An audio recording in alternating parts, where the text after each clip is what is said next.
Should we start? Good. तो अपना chapter number 1 हमने कल कंप्लीट कर लिया। मतलब मैंने बहुत ही क्विक रिवीजन लिया क्योंकि मैंने ऑलरेडी पढ़ा लिया था। आप लोगों ने घर पे स्टडी किया उसको?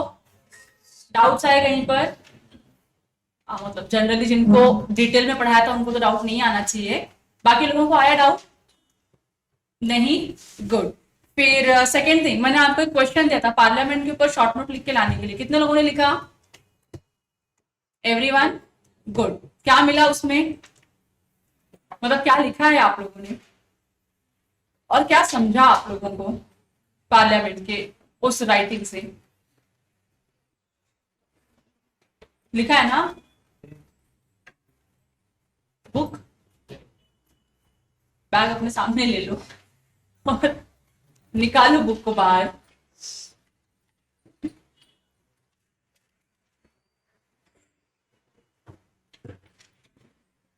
कोई बता सकता है मुझको क्या क्या लिखा है आप लोगों ने?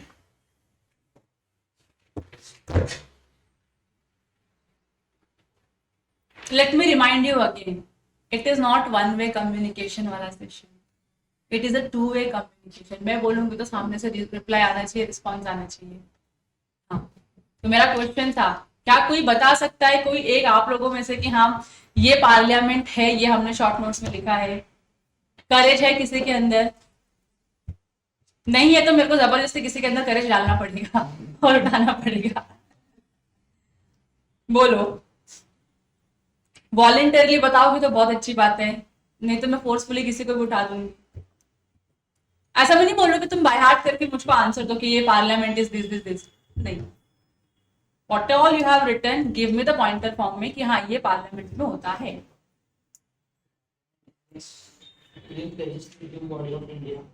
Sorry? Parliament is the supreme legislative body of India. Yes, it is the supreme legislative body of India. Good. और बताओ, और क्या लिखा? चाहिए कि पॉइंट्स रीड करो अपने अपने बुक में से कोई भी। हाँ सुप्रिया, क्या लिखा आपने?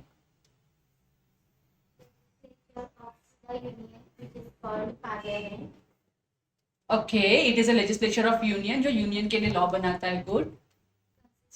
President and two houses known as Council of State means Rajya Sabha and the House of the People means Lok Sabha. Yes, तो पार्लियामेंट में ये दो सभा होती है जो आपको पता होनी चाहिए थी। गुड। और बताओ आपने कोई और? अनुराधा?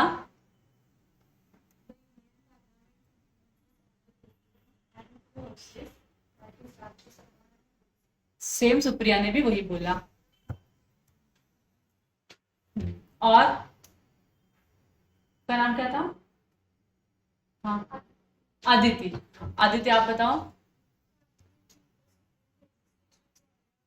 वेरी गुड, ये विनायक ने ऑलरेडी बता दिया। और प्रणाली आप बताओ। हाँ वही है, ये मतलब दो ही पॉइंट मिला क्या तुम लोगों को ढूंढ ढूंढ के? प्रार्थना? India is the country's supreme legislative body. हाँ, The Rajya Sabha or the State Assembly is the first house, and the Lok Sabha or House of People are the two houses that make the Indian Parliament. Yes, मतलब सबका combine करके तुमने बता दिया। और कुछ नहीं लिखा है, इतना ही लिखा है सिद्धू? बहुत लिखा है ना? तू बता, तेरे बुक में दिखा मुझे बहुत सारे points. Parliament is the supreme legislative body of India. The Indian Parliament comprises of the President and the two houses, Rajya Sabha, that is Council of States, and Lok Sabha, Houses of the People. The President has the power to summon and prorogue either House of Parliament or the dissolves Lok Sabha. The Constitution of India came into force on 26/10/1950. The first general election under the new constitution was held during the year. कहाँ से लिख के लाए हो सब उठा उठा के? गूगल, गूगल बाबा जिंदाबाद। चलो ठीक है, मतलब जनरली आप लोगों को बेसिक आइडिया आ गया पार्लियामेंट क्या है। लेजिस्लेटिव बॉडी है, इसमें दो हाउसेस होते हैं, प्रेसिडेंट लीड करता है उनको, यूनियन लॉ वहां से ही बनता है। ठीक है, और फिर सिद्धू ने एडिशनल इंफॉर्मेशन दिया पार्लियामेंट के बारे में थोड़ा सा। गुड, चलो let me start with my chapter, that is chapter number 2। अब ये आपके जो न्यू सिलेबस है, न्यू सिलेबस का चैप्टर नंबर 2 है, that is the Indian contract act 1872। Indian contract act 1872 का मैंने आपको बेसिक ब्रीफिंग दे दिया है। आज मैं फिर से, क्योंकि मैंने जितना पार्ट पढ़ा लिया है उतना मैं फिर से क्विक रिवीजन के फॉर्म में आप लोगों को एक्सप्लेन कर दूंगी, एंड उसके आगे से हम फिर डिटेल में पढ़ेंगे। अच्छा, इसका मेरा ना वीडियो भी अवेलेबल है यूट्यूब पे, तो आप लोगों को अगर डिटेल में देखना है, जनरली मैं कवर करने टाइम पे आई मेक श्योर कि सारे पॉइंट्स में कवर कर लूं। अगर फिर भी एक आधा पॉइंट कोई रह जाता है और किसी को फिर से सुनना है कि इस लेक्चर में क्या हुआ था, you can go to Elite Gurukul का YouTube channel and you can find the lecture there. ठीक है, चलो, इंडियन कॉन्ट्रैक्ट एक्ट 1872। तो ये जो एक्ट है 1872 में बना था, ब्रिटिशर्स ने बनाया था इंडियंस के लिए, ताकि वो क्या कर सके, कॉन्ट्रैक्ट को रेगुलेट कर सके, गवर्न कर सके। यस, अब यहाँ पे हमको पढ़ना है यूनिट नंबर 1। यूनिट नंबर 1 का नाम क्या है, नेचर ऑफ कॉन्ट्रैक्ट। कॉन्ट्रैक्ट का नेचर क्या होता है, कॉन्ट्रैक्ट क्या होता है, किसी को पता ही नहीं होता है। मैंने आपको बताया बहुत बार कि किसी भी लॉ को जब आप पढ़ते हो तो it always starts with section number 1। Section number 1 में क्या लिखा होता है, scope, title, extent and applicability लिखा होता है कि इस एक्ट का स्कोप क्या है, टाइटल क्या है, एक्सटेंट कितना होना, ये सब इसके अंदर लिखा होता है। तो ये एक्ट देखो, इनैक्ट कब हुआ था, 1 सितंबर 1872। तो मैंने आपको कल भी कुछ बताते बताया था कि लॉ बनता कब है और इनैक्टमेंट में आता है वो अलग कोई डेट हो सकती है। तो यहाँ पे जो हमारा इंडियन कॉन्ट्रैक्ट एक्ट है वो कब से इनैक्ट हुआ है, तो 1 सितंबर 1872। मतलब 1 सितंबर 1872 से ये लॉ पूरे इंडियन के ऊपर एप्लीकेबल हो चुका है। ये क्लियर है। दूसरा क्या है, ये टाइटल कौन सा टाइटल है, शॉर्ट टाइटल है। शॉर्ट टाइटल का मतलब क्या होता है, टाइटल का नाम पढ़ के उसका ऑब्जेक्टिव समझ में नहीं आना, उसको हम क्या बोलते हैं, शॉर्ट टाइटल। तो इसका टाइटल क्या है, द इंडियन कॉन्ट्रैक्ट एक्ट 1872। मतलब इंडियन कॉन्ट्रैक्ट एक्ट क्या है, इसका नाम है। जैसे आप लोगों का नाम है वैसे इसका भी नाम है। आप लोगों का डेट ऑफ बर्थ में ईयर होता है कि आप इस ईयर में पैदा हुए थे। 1872 ये रिफ्लेक्ट करता है कि इस ईयर से ये लॉ क्या हुआ था, एप्लीकेबल हुआ था। ये क्लियर है आप लोगों को। It extends to whole of India. एक जमाने में Indian contract act Jammu and Kashmir को एप्लीकेबल नहीं था, लेकिन अब वो जमाना बहुत पुराना हो चुका है। आज के जमाने में इंडियन कॉन्ट्रैक्ट एक्ट पूरे इंडिया के ऊपर एप्लीकेबल होता है, including the state of Jammu and Kashmir. ये क्लियर है। फिर उसके बाद है इसका स्कोप क्या है, तो इसका स्कोप है डिफाइन करना और अमेंड करना certain parts of the law relating to the contract. Contract के रिलेशन में किसी भी पार्ट्स को डिफाइन करना, मतलब उसको एक्सप्लेन करना, अगर रिक्वायर पड़ा तो उसको चेंज करना। ये काम किसकी, स्कोप किसका है, इंडियन कॉन्ट्रैक्ट एक्ट। ये क्लियर हो गया आप लोगों को। तो ये सेक्शन नंबर 1 था जो हमने क्विकली रिवाइज कर लिया। अब हर लॉ का जो सेक्शन नंबर 2 होता है दैट इज डिफाइनिंग सेक्शन या इंटरप्रिटेशन क्लॉज होता है। ये इंटरप्रिटेशन क्लॉज में क्या लिखा होता है, सिर्फ और सिर्फ डेफिनेशंस लिखे होते हैं। कौन से डेफिनेशन लिखे होते हैं, तो इस लॉ में जो भी वर्ड्स यूज किए गए जो कॉम्प्लिकेट है अंडरस्टैंड करने के लिए, उसका डेफिनेशन कहाँ लिखा होता है, सेक्शन नंबर 2 में लिखा होता है। तो यहाँ पे जब आप देखोगे, जब सेक्शन नंबर 2 ओपन करोगे तो there will be lots of clauses. तो हमको सारे क्लॉज के सारे डेफिनेशंस को याद करने की जरूरत नहीं है। जितना हमारे एग्जाम के लिए रेलेवेंट होता है उतना हम याद करेंगे, जितना रेलेवेंट नहीं होता है उसको हम ट्राई करेंगे याद करने का। याद रहेगा तो बहुत अच्छी बात है, नहीं रहा तो वैसे भी कुछ फर्क नहीं पड़ रहा हमको, क्योंकि जो इंपॉर्टेंट है वो तो याद कर लिया है। तो यहाँ पे आप देखोगे ना, सबसे पहले जो मैंने डेफिनेशन का सेक्शन लिया that is section number 2 clause number H। Generally जब हम किसी भी लॉ के सेक्शंस को पढ़ते तो किस तरीके से पढ़ा जाता है, से for example section 4 sub section 2 clause 3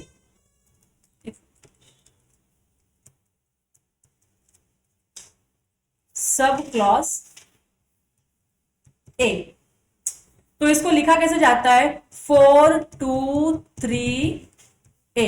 that means section 4 sub section 2 clause 3 sub clause A। ये समझ में आ रहा है आप लोगों को? इस तरीके से इसको पढ़ा जाता है। मतलब जब कोई भी नंबर होता है उसको हम सेक्शन बोलेंगे, ब्रैकेट के अंदर जो नंबर होता है सेकंड लेवल पे जो आता है उसको हम सब सेक्शन बोलेंगे, थर्ड लेवल पे कुछ आता है जो उसको हम क्या बोलेंगे, क्लॉज बोलेंगे, और फोर्थ नंबर पे जो आता है उसको हम क्या बोलेंगे, सब क्लॉज बोलेंगे। जनरली इसको ऐसे पढ़ा जाता है। ये होता है आपका जनरल सेक्शंस को इंटरप्रेट करना, मतलब उसको प्रोनाउंस कैसे करना है वो है। लेकिन जब आप सेक्शन नंबर 2 पढ़ते हो ना, तो सेक्शन नंबर 2 में जो ब्रैकेट में लिखा होता है उसको हम सब सेक्शन नहीं बोलते हैं, that is always treated as a clause. इसको क्लॉज बोलते हैं, सब सेक्शन नहीं बोलते हैं। क्लॉज बोलने का रीजन ये है कि section number 2 clause number H में जो वर्ड डिफाइन किया गया है, सेक्शन नंबर 2 क्लॉज नंबर आई में जो वर्ड डिफाइन किया होगा, सेक्शन नंबर 2 क्लॉज नंबर जी में जो टर्म डिफाइन किया रहेगा, वो एक दूसरे को कोरिलेट नहीं करते हैं, इंडिपेंडेंट होते हैं ना, अलग अलग होते हैं। तो इसके लिए यहाँ पे इनका कोई कोरिलेशन नहीं बैठता है, इसके लिए इसको हम क्लॉज पढ़ते हैं। ठीक है, यहाँ पे क्या होता है, कोरिलेशन है कि सेक्शन नंबर 4 का जो सेकंड है सब सेक्शन, उसमें जो क्लॉज नंबर 3 लिखा है, क्लॉज नंबर और सब क्लॉज ए लिखा है, ये सारे जो पॉइंट्स है ना कनेक्टेड होते हैं। मतलब ऊपर जो मेन सेक्शन में लिखा है ना, उसको ही एडिशनल एक्सप्लेनेशन देते वो नीचे तक आते हैं। यहाँ पे एज सच कुछ होता नहीं है, एडिशनल एक्सप्लेनेशन नहीं होता है, एडिशनल टर्म नहीं होते। इसके लिए जो भी इंडिविजुअल लेवल पे चलता है, मतलब एक एक वर्ड को डिफाइन करें ना, तो word can be any word, जरूरी नहीं कि पहले वर्ड का दूसरे वर्ड के साथ कोई कोरिलेशन हो। इसके लिए इसको हम क्या बोलते हैं, क्लॉज बोलते हैं। तो जब भी आप सेक्शन नंबर 2 पढ़ोगे ना, तो ब्रैकेट में लिखे हुए किसी भी टर्म को आप सब सेक्शन नहीं रीड करोगे, it will be read as clause. ये क्लियर हो गया? तो जो सबसे पहला क्लॉज मैं पढ़ाती हूँ जनरली, मेरे को पहले इरेज करनी है।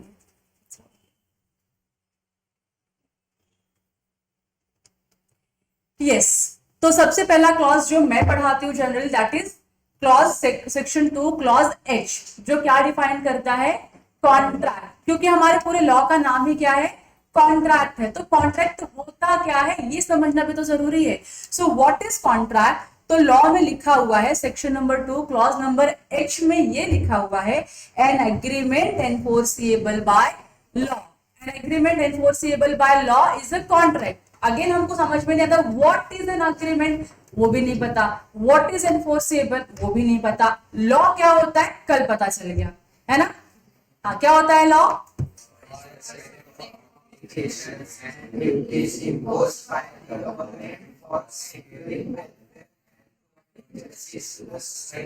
गुड, अच्छा लगा तुमको याद है।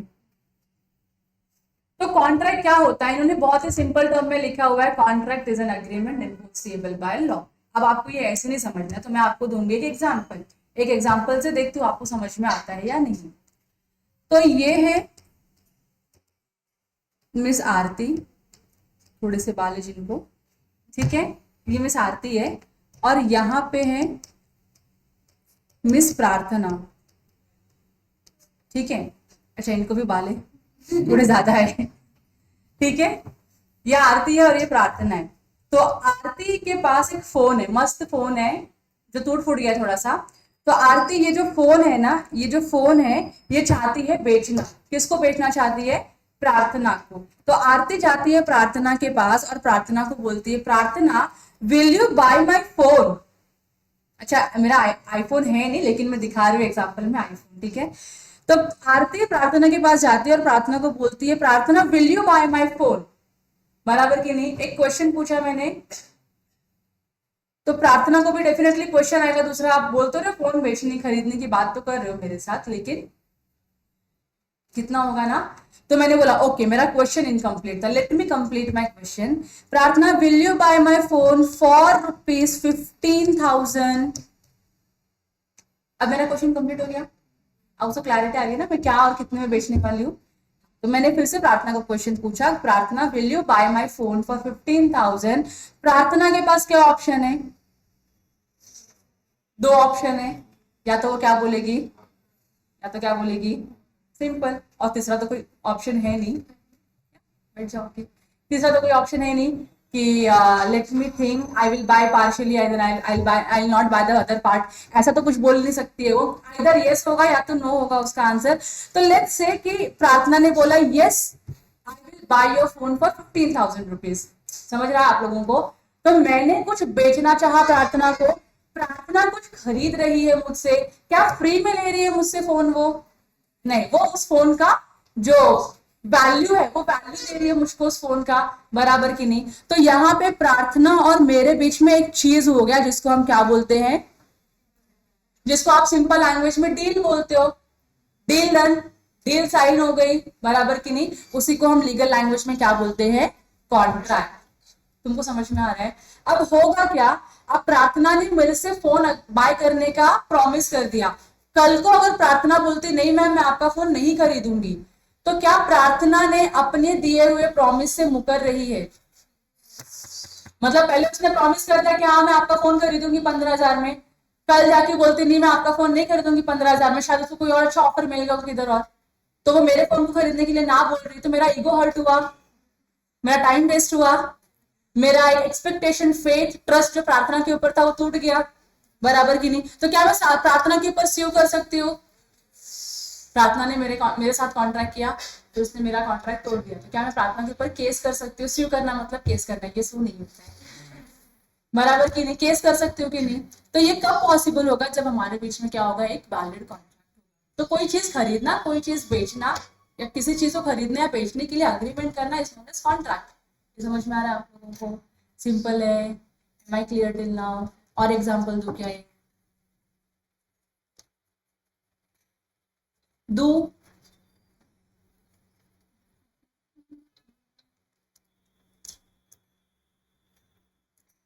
चल, ये अपना सिद्धू है,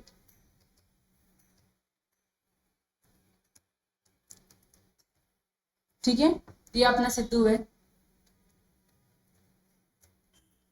सिद्धू के पास एक बहुत सही कार है जिसको हम बोलते हैं फरारी।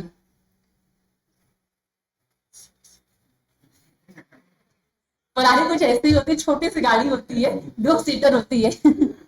तो सिद्धू के पास फरारी है, तो सिद्धू ना फरारी चला चला के ना परेशान हो गया, मतलब उसको मजा नहीं आ रहा है, मतलब बोलता है इंडिया में फरारी चला के कुछ मजा नहीं आ रहा है, फरारी चलाने के लिए अच्छे रास्ते होने चाहिए, खुले रास्ते होने चाहिए, उसको इंडिया में मिल नहीं रहा है किधर भी। तो वो परेशान है अपनी फरारी से, तो वो अपनी फरारी ने किसी को बेचना चाहता है, तो जो बेचना चाहता है ना उसका नाम है प्रेम, जिसको बेचना चाहता है। तो सिद्धू है ना अपनी फरारी में बैठ के प्रेम के घर गया फरारी लेके, और प्रेम को पूछता है, प्रेम तुझको ये फरारी दिख रही मेरी? प्रेम बोलता है हाँ दिख ही रही है, इतनी बड़ी है तो बाकी देख सकते। तो बोलते हैं will you buy this Ferrari for just for ₹1.5 CR?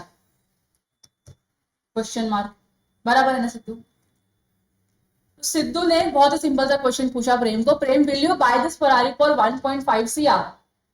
तो सिद्धू पहले क्या, नहीं सॉरी, प्रेम ने पहले क्या किया, ऐसा फोन उठाया, गूगल किया, फरारी का प्राइस देखा कि क्या चल रहा है प्राइस, तो उसने मार्केट में देखा प्राइस है 2.5 CR। बताओ इसके मन में क्या जागेगी? इच्छा, लालच नहीं होता है हर बार। इसके मन में इच्छा जागेगी कि नहीं? तो इसके मन में जागे इच्छा कि चलो ठीक है, सोच सकते हैं इस फरारी को खरीदने की। तो उसने कुछ इंक्वायरी किया, वो 4-5 क्वेश्चन पूछेंगे, इंजन कैसा है, माइलेज कितना देती है, एंड जो भी XYZ क्वेश्चन होंगे। तो ये सब समझने का प्रेम को लगा कि बहुत सही डील है। क्या है ये? बहुत सही डील है। तो प्रेम बोल देता है यस, बहुत बड़ा यस बोलता है, yes I will by your Ferrari for 1.5 CR, बराबर की नहीं? तो खुश, इन दोनों के बीच में क्या कॉन्ट्रैक्ट हो गया? क्या सिद्धू और प्रेम के बीच में कॉन्ट्रैक्ट हो गया? यस, एक कॉन्ट्रैक्ट हो गया। देखो सिद्धू ने क्या किया, एक ऑफर दिया, किसको दिया? प्रेम को दिया। सिद्धू ने क्या दिया है? ऑफर दिया। ऑफर क्या था? फरारी खरीदने का, बराबर की नहीं? सिद्धू ने क्या बोला, क्या तू मेरी फरारी परचेस करेगा 1.5 CR में? प्रेम ने क्या दिया ऑफर के बदले में? एक्सेप्टेंस दिया। प्रेम ने क्या बोला? हाँ मैं तुम्हारी फरारी खरीदूंगा। ये समझ में आ रहा है? सिद्धू ने ऑफर दिया, प्रेम ने क्या किया, इस ऑफर को एक्सेप्ट किया। बताओ सिद्धू का क्या जा रहा है? फरारी जा रही है। प्रेम से क्या जा रहा है? पैसे जा रहे हैं। तो इसको हम बोलते हैं कंसिडरेशन। इसको हम क्या बोलते हैं? मतलब सिद्धू कुछ दे रहा है, उसके बदले में प्रेम भी उसको कुछ पैसे दे रहा है, ठीक है? तो इसको हम क्या इसको हम क्या बोलते हैं? कंसिडरेशन। ये क्लियर है आप लोगों को? तो यहाँ पे सिद्धू ने ऑफर दिया, प्रेम ने ऑफर को एक्सेप्ट किया, सिद्धू कुछ दे रहा है, प्रेम कुछ दे रहा है, तो यहाँ पे कंसिडरेशन हुआ। क्या ये वैलिड कॉन्ट्रैक्ट है? ये क्या है? वैलिड कॉन्ट्रैक्ट है। तो कल को अगर सिद्धू ने अपना माइंड चेंज कर लिया और प्रेम को आके बोलता है सॉरी प्रेम, मैं तेरे को अपनी कार नहीं दे रहा, मुझे कोई और बंदा 2 करोड़ दे रहा है, मैं उसको दे रहा हूं अपनी कार, क्या सिद्धू ऐसा कर सकता है? कर सकता है सिद्धू। अरे उसको 50 लाख का नुकसान हो रहा है कि नहीं हो रहा है? प्रेम को बचेगा तो खाली 1.5 करोड़ मिलेगा, किसी और को बचेगा तो कितना मिलेगा? 2 करोड़ मिलेगा। तो वो अच्छे ऑफर के पास जाएगा कि नहीं जाएगा? सिद्धू लेकर गया, अपनी गाड़ी बेच दिया किसी और को, अब प्रेम का नुकसान हुआ कि नहीं? इधर प्रेम को जो गाड़ी 1.5 करोड़ में मिलनी थी अब उसको नहीं मिल रही है, उसका भी वही गया, ट्रस्ट गया, फेथ गया और टाइम गया, सब गया सिद्धू के ऊपर से। यस, तो क्या वो सिद्धू के ऊपर केस कर सकता है for non performance of the contract और ब्रीच ऑफ कॉन्ट्रैक्ट? कि सिद्धू ने प्रॉमिस तो किया कि वो अपनी गाड़ी देगा मुझको, लेकिन सिद्धू ने गाड़ी नहीं दिया मुझको, तो क्या प्रेम सिद्धू को कोर्ट में लेके जा सकता है? क्या उसके अगेंस्ट केस फाइल कर सकता है? यस, कर सकता है। और क्या उसको जो भी नुकसान हुआ उसका कॉम्पेंसेशन ले सकता है? यस, सिद्धू प्रेम सब कुछ कर सकता है। समझ में आ रहा है? ये क्यों है? क्योंकि इन दोनों के बीच में क्या था? एक वैलिड कॉन्ट्रैक्ट था। यहाँ तक क्लियर हो गया? तो अब तुमको कॉन्ट्रैक्ट का मीनिंग समझने में इजी हो जाएगा। तो देखो मैंने आपको क्या बताया, कॉन्ट्रैक्ट क्या होता है? An agreement enforceable by law. तो एग्रीमेंट क्या होता है ये तो आपको पता ही नहीं है, बराबर की नहीं? तो एग्रीमेंट क्या होता है वो यहाँ पे लिखा हुआ है। तो तुम देखो मेरे डेफिनेशन की चार्ट को मैंने क्या किया, कॉन्ट्रैक्ट को पहले 2 पार्ट में डिवाइड किया। 2 पार्ट कौन सा? वही जो 2 वर्ड इंपॉर्टेंट है। एक तो वर्ड इंपॉर्टेंट था क्या? अग्रीमेंट, और दूसरा इंपॉर्टेंट वर्ड क्या था? Enforceable by law. इस पे हम बाद में आएंगे, पहले हम इसको कंप्लीट करते, ठीक है? तो एग्रीमेंट क्या होता है ये भी हमको नहीं पता, तो अग्रीमेंट क्या होता है वो सेक्शन 2 क्लॉज ई में डिफाइन किया है कि व्हाट इज एन एग्रीमेंट। समझ में आ रहा है? कॉन्ट्रैक्ट किधर डिफाइन किया है? एच में, क्लॉज एच में लिखा है कि कॉन्ट्रैक्ट क्या होता है। एक लाइन का डेफिनेशन है, क्या होता है कॉन्ट्रैक्ट? एग्रीमेंट खत्म। 4 वर्ड्स है इसके अंदर, खत्म हो जाता है आपका अग्रीमेंट कॉन्ट्रैक्ट का, सॉरी आपका डेफिनेशन कॉन्ट्रैक्ट का इस 4 वर्ड्स में खत्म हो जाता है। फिर उसके नीचे क्या आता है? एग्रीमेंट, क्योंकि हमको ये भी नहीं पता, हम नए बच्चे हैं तो हमको ये भी नहीं पता कि एग्रीमेंट क्या होता है, तो लॉ इसको भी डिफाइन करता है कि एग्रीमेंट क्या होता है। तो एग्रीमेंट होता है प्रॉमिस प्लस कंसिडरेशन। अब प्रॉमिस है तो आप लोग वेल वर्स हो, मतलब आपको तो पता ही है प्रॉमिस क्या होता है। तो आप किसी को प्रॉमिस करते हो कि तेरे लिए मैं ये काम कर दूंगा, ये कर दूंगा, वो कर दूंगा, वही प्रॉमिस होता है। अल्टीमेटली आप करते नहीं हो, अलग बात है, लेकिन प्रॉमिस तो करते हो। जैसे साथ में मिलकर पढ़ाई करेंगे हम लोग, ये प्रॉमिस करते हो, लेकिन पढ़ते हो क्या? साथ में जाएंगे मूवी देखने के लिए, प्रॉमिस करते हो, लेकिन किसी और के साथ में जाते हो, उसके साथ में नहीं जाते जिसके साथ प्रॉमिस किया है आप लोगों ने। होता है कि नहीं ये सारी चीजें? तो प्रॉमिस क्या होता है? आप किसी चीज को करने के लिए अग्री करते हो, उसको हम क्या बोलते हैं? प्रॉमिस बोलते हैं। तो अगर अग्रीमेंट क्या होता है आपका? प्रॉमिस, जो कहाँ डिफाइन किया है? प्रॉमिस सेक्शन 2 क्लॉज बी में डिफाइन किया है। और उसमें अगर आपके इस प्रॉमिस में क्या होगा? कंसिडरेशन होगा, पैसा होगा या पैसे का वर्थ होगा, तो उसको हम क्या बोलेंगे? एग्रीमेंट। तो कंसिडरेशन क्या होता है? तो कंसिडरेशन का मतलब होता है समथिंग इन रिटर्न, मतलब कुछ तो आप रिटर्न में दो। तो जैसे मैंने एग्जांपल दिया था कि ये मोबाइल दे रही हूँ प्रार्थना को, तो प्रार्थना रिटर्न में क्या दे रही है मुझको? 15,000 रुपए दे रही है, that is something in return. तो प्रार्थना को मेरे साइड से क्या मिलेगा कंसिडरेशन में? मोबाइल। मुझको क्या मिलेगा प्रार्थना के साइड से? पैसे मिलेंगे। सिद्धू को क्या मिल रहा था कंसिडरेशन में? 1.5 करोड़ रुपए। और प्रेम को क्या मिल रहा था कंसिडरेशन में? फरारी। ये समझ में आ रहा है आप लोगों को? तो कुछ तो दे रहे और कुछ तो ले रहे ये लोग, मतलब something you are giving and something you are receiving, that is known as consideration. ये क्लियर हो गया? तो अगर आपके प्रॉमिस में कंसिडरेशन है तो उसको हम क्या बोलेंगे? एग्रीमेंट। ये समझ में आ गया आप लोगों को? अब next question comes, what is promise? तो प्रॉमिस को भी डिफाइन किया है। प्रॉमिस को वो क्या बोलते हैं? प्रॉमिस कुछ ये है, प्रॉमिस में क्या होता है? एक ऑफर होता है। ऑफर का दूसरा नाम क्या है? मतलब ऑफर उर्फ प्रपोजल। ये ठीक है? तो ये क्या हो गया आपका? एक ऑफर आया, ऑफर को क्या किया किसी ने? एक्सेप्ट किया तो वो क्या बन जाता है आपका प्रॉमिस। तो जैसे अगर अभी विनायक है तो विनायक को बहुत इच्छा हो रही है आइसक्रीम खाने की, तो विनायक अपने किसी दोस्त को फोन घुमाता है, बोलता है आ रहा है क्या आइसक्रीम खाने के लिए, उसने हाँ बोल दिया, तो विनायक ने ऑफर दिया, उसने क्या किया हाँ बोल के उसको एक्सेप्ट कर लिया कि समझ में आ रहा है ये प्रॉमिस है। कल वो नहीं आया, मतलब जो भी टाइम था उसका आइसक्रीम पे आने का, वो नहीं गया आइसक्रीम खाने के लिए, तो क्या विनायक उसके ऊपर केस कर सकता है अपने दोस्त के ऊपर? तूने प्रॉमिस किया था आइसक्रीम खाने आएगा तो आया नहीं केस कर सकता है क्या? नहीं कर सकता, क्योंकि वहां पे एक वैलिड कॉन्ट्रैक्ट क्रिएट नहीं हुआ। वो भी बताऊंगी ऐसा क्यों होता है। पहले बताओ ये क्लियर है क्या आप लोग को व्हाट इज कॉन्ट्रैक्ट? ये क्लियर है? तो अब आप लोग मुझे ना बिना देखे ना कॉन्ट्रैक्ट का जो चार्ट है मेरा, डेफिनेशन का जो चार्ट है वो बताओगे, ठीक है? नीचे से ऊपर जाएंगे हम, ठीक है? नीचे से शुरुआत करेंगे फिर ऊपर जाएंगे। तो बताओ what is promise? Offer plus acceptance. Offer plus acceptance मिला के क्या बनता है? प्रॉमिस। अग्रीमेंट क्या होता है? Promise plus consideration. तो ये आपका प्रॉमिस था, इसमें क्या ऐड हो गया? कंसिडरेशन ऐड हो गया, तो ये क्या बन जाएगा आपका? एग्रीमेंट। एग्रीमेंट को कॉन्ट्रैक्ट बनने में क्या करना पड़ेगा? एनफोर्सिबिलिटी बाय लॉ ऐड करना पड़ेगा। What is enforceability by law? ये पॉइंट रह गया था ना अपना। हाँ, ये बाकी तो सब हमने डिस्कस कर लिया। एनफोर्सिबिलिटी बाय लॉ क्या होता है? बहुत सिंपल है। आप लोगों ने कॉन्ट्रैक्ट में एंटर किया, कोई भी पार्टी बोलती है मैं परफॉर्म नहीं करूंगी, या कॉन्ट्रैक्ट का ब्रीच करती है, कॉन्ट्रैक्ट को तोड़ देती है, तो उस सिचुएशन में जो अदर पार्टी है वो उस पार्टी के ऊपर क्या करेगी? केस करेगी, कोर्ट में जाएगी और कोर्ट को बोलेगी आप इनको बोलो ये कॉन्ट्रैक्ट परफॉर्म करने के लिए, एनफोर्सिएबल करवा सकती है। उसी को हम क्या बोलते हैं? Enforceability by law. मतलब ये आपका कॉन्ट्रैक्ट है और ये पीछे लॉ का क्या है? सपोर्ट है।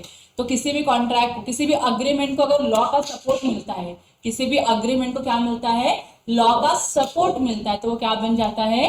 कॉन्ट्रैक्ट। ये समझ में आ रहा है? तो ये क्या है? एनफोर्सिबल बाय लॉ का मतलब ही क्या होता है? Support by law. कि अगर कल को किसी भी पार्टी ने अपने कॉन्ट्रैक्ट को परफॉर्म नहीं किया, मेरे एग्जाम्पल में अगर मैंने प्रार्थना को फोन नहीं दिया, तो प्रार्थना मेरे ऊपर केस करके मुझको कोर्ट में लेके जाएगी और बोलेगी या तो मुझको डैमेज दे दो, आप जो भी मेरा करवाया, आपने लॉस करवाया वो दे दो, या तो फोन दे दो। ये समझ में आ रहा है आप लोगों को? इसको हम बोलते हैं एनफोर्सिएबल बाय लॉ।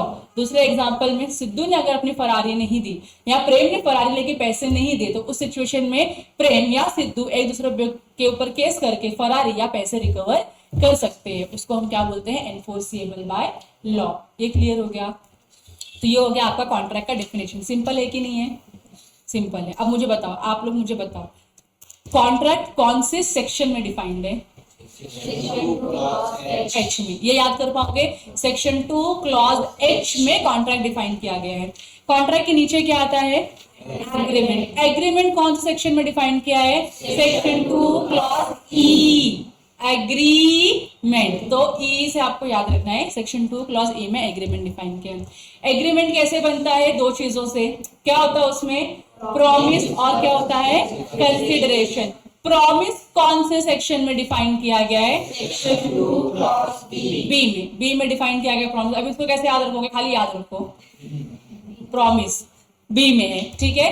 और कंसिडरेशन कौन से सेक्शन में डिफाइन किया गया है? Section 2 clause D. अभी इसको याद करने का तरीका है कंसिडरेशन, तो ड इज डी, ऐसे आप देख लो इसको। तो कंसिडरेशन सेक्शन 2 क्लॉज डी में डिफाइन किया गया है। अब आपका जो प्रॉमिस है, प्रॉमिस किससे बनता है? दो चीजों से बनता है। एक है क्या? ऑफर, और दूसरा क्या है? एक्सेप्टेंस। तो ऑफर कहाँ डिफाइन किया है? Section 2 clause A. शुरुआत ही वहीं से होती है। तो कॉन्ट्रैक्ट की शुरुआत कहाँ से होती है? ऑफर से। शुरुआत मतलब स्टार्टिंग हो गया, स्टार्टिंग मतलब अपना अल्फाबेट कहाँ से शुरू होता है? ए से। तो याद रखने का ऐसे ए। ये क्लियर हो गया? तो ए बी फिर डी ई एच, ऐसे सीढ़ी आपके आड़ी टेढ़ी चलते रहो उसके ऊपर।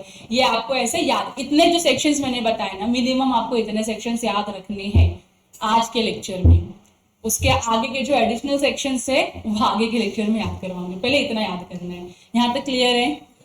गुड। अब मुझको प्रणाली बताएगी। प्रणाली, कॉन्ट्रैक्ट का डेफिनेशन क्या है? Very good. An agreement enforceable by law is contract. यहां तक क्लियर हो गया आप लोगों को? चलो आगे बढ़े। अब अग्रीमेंट को देखो अच्छे से। अभी जितना भी मैंने आपको बताया ना, ये सिंपल मतलब खाली आपको एक एक टर्म याद रहे कि उसके अंदर होता क्या है, बस वो बताया मैंने। अब अग्रीमेंट का ओरिजिनल डेफिनेशन क्या है? So every promise and set of promises forming the consideration for each other is an agreement. मतलब हर प्रॉमिस या एक से ज्यादा अगर प्रॉमिस होगा तो सेट ऑफ प्रोमिसेस जो एक दूसरे के लिए क्या करते हैं, कंसिडरेशन फॉर्म करते हैं, उसी को हम क्या बोलते हैं, एग्रीमेंट. तो ये याद कर लोगे. अगेन ये कुछ वर्ड्स का एक डेफिनेशन है. एवरी प्रॉमिस और every set of promises forming the consideration for each other is an agreement. ठीक है, ये याद कर लोगे तो आपका एग्रीमेंट का डेफिनेशन भी डन हो जाएगा. फिर उसके बाद यहाँ पे लिखा है 2 टाइप्स ऑफ अग्रीमेंट होते हैं. पहला क्या है, सोशल अग्रीमेंट, और दूसरा क्या है, डोमेस्टिक एग्रीमेंट. तो चलो अब मैं आपको ये बताती हूँ, इसका एग्जांपल देती हूँ. तो ये अपना विनायक था.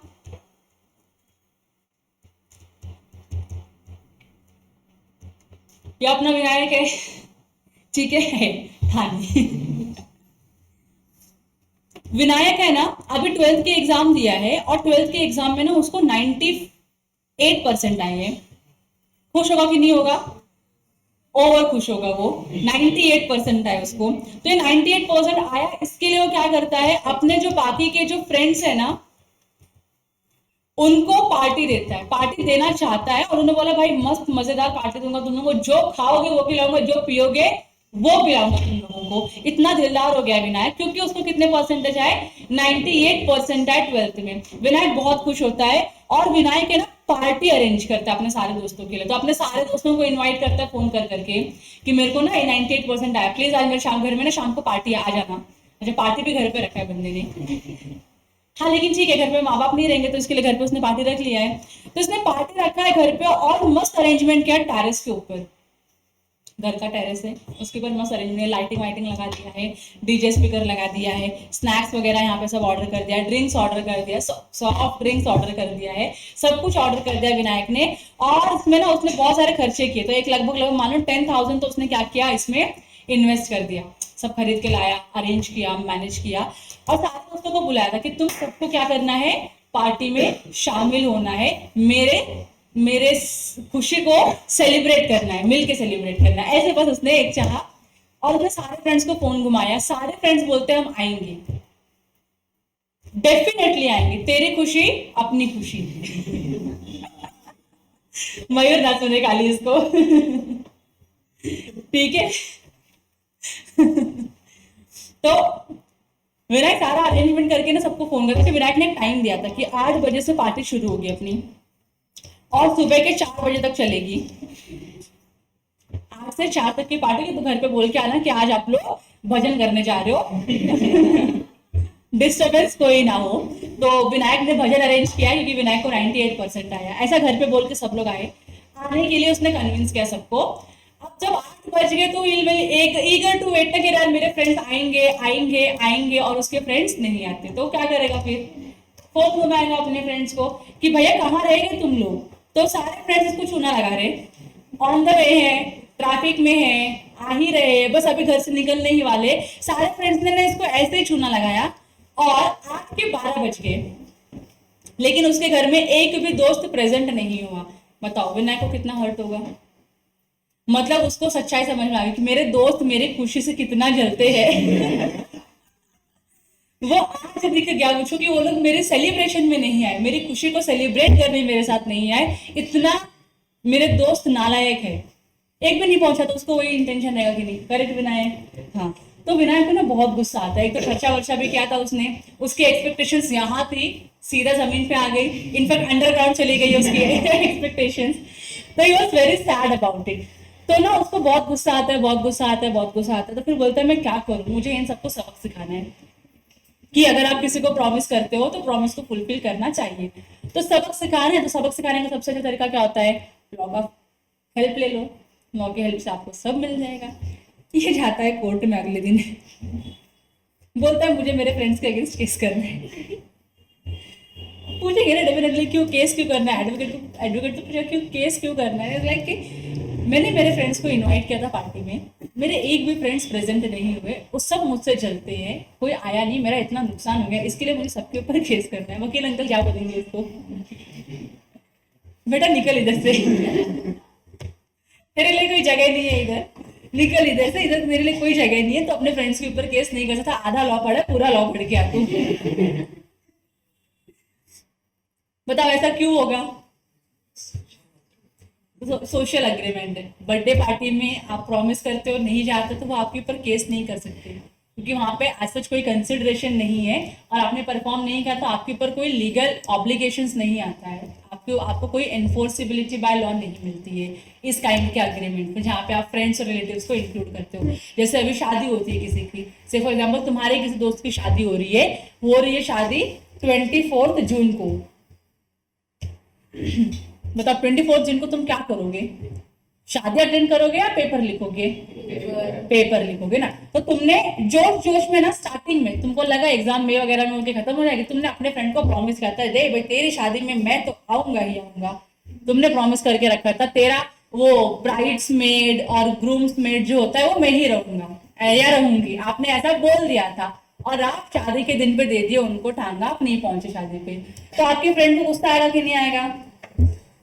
किसी भी इंसान के जीवन का जो सबसे इंपॉर्टेंट दिन होता है वो शादी का ही होता है, और उस दिन में सपोर्ट करने के लिए आप लोग जाने वाले थे, और आप लोग नहीं गए उसके उस दिन को सपोर्ट करने के लिए, तो इसको गुस्सा आएगा, जायज है गुस्सा आना।